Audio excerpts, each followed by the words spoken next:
Niemiec, który z miłości do polskiej kultury w XIX wieku rewolucjonizuje narodowe życie muzyczne. Inicjator pierwszego konserwatorium w Polsce.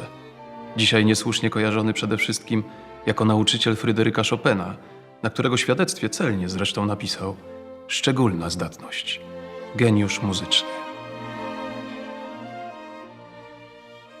Józef Elsner, a właściwie Józef Anton Franz, przychodzi na świat 1 czerwca 1769 roku w Grodkowie na Śląsku Opolskim. Jego ojciec, harfista z zamiłowania i stolarz z zawodu, trudni się naprawą instrumentów muzycznych. Matka jest córką cenionego lutnika.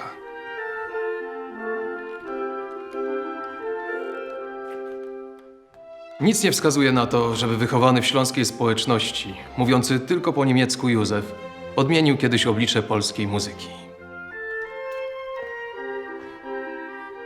Zwłaszcza, że pomimo ewidentnego talentu muzycznego decyduje się na studia teologiczne, które szybko porzuca na rzecz medycyny. W 1789 roku rusza do Wiednia kontynuować studia. Lekarzem jednak nie zostaje.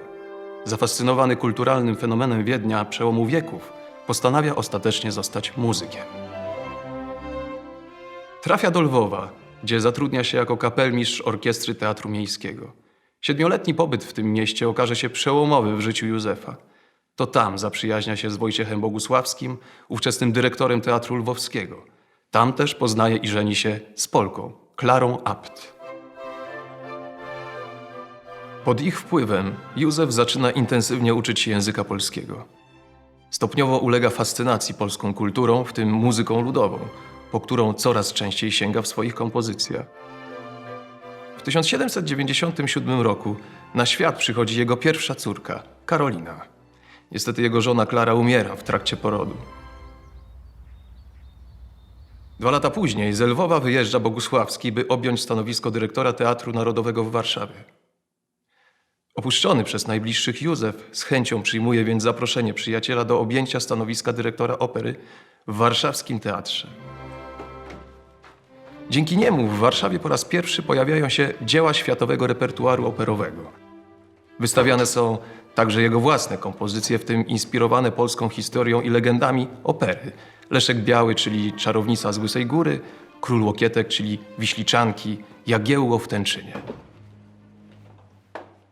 Poza kierowaniem operą, Elsner z ogromną pasją i niebywałą skutecznością oddaje się przekształcaniu szeroko pojętego polskiego życia muzycznego. Prowadzi m.in. własną sztycharnię nut, wydaje pierwszy w Polsce miesięcznik nutowy.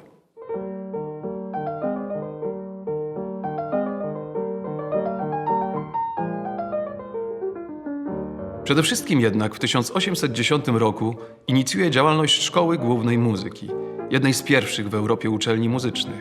Kształci tu wybitnych kompozytorów epoki romantyzmu z Fryderykiem Chopinem na czele. W międzyczasie ponownie się żeni z czołową śpiewaczką warszawskiej opery Karoliną Drozdowską, z którą ma 3 córki. W 1811 roku to pasmo zawodowych i życiowych sukcesów zakłóca pojawienie się w operze nowego dyrygenta, Karola Kurpińskiego. Zderzenie 2 wielkich ambicji, zarzuty związane z niemieckim pochodzeniem Elsnera i rzekomym sympatyzowaniem z zaborcą, doprowadzają w końcu do jego zwolnienia na żądanie Kurpińskiego, który zastępuje go na stanowisku.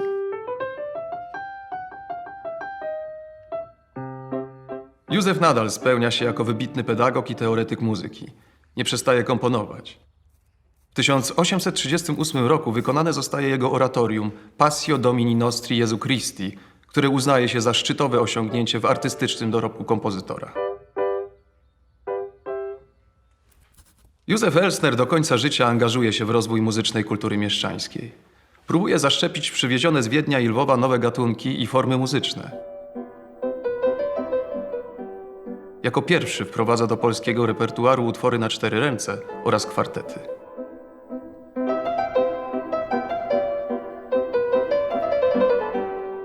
Umiera w wieku 84 lat w kolonii Elsnerów swojej podwarszawskiej posiadłości, pozostawiając po sobie niemal 400 najróżniejszych kompozycji.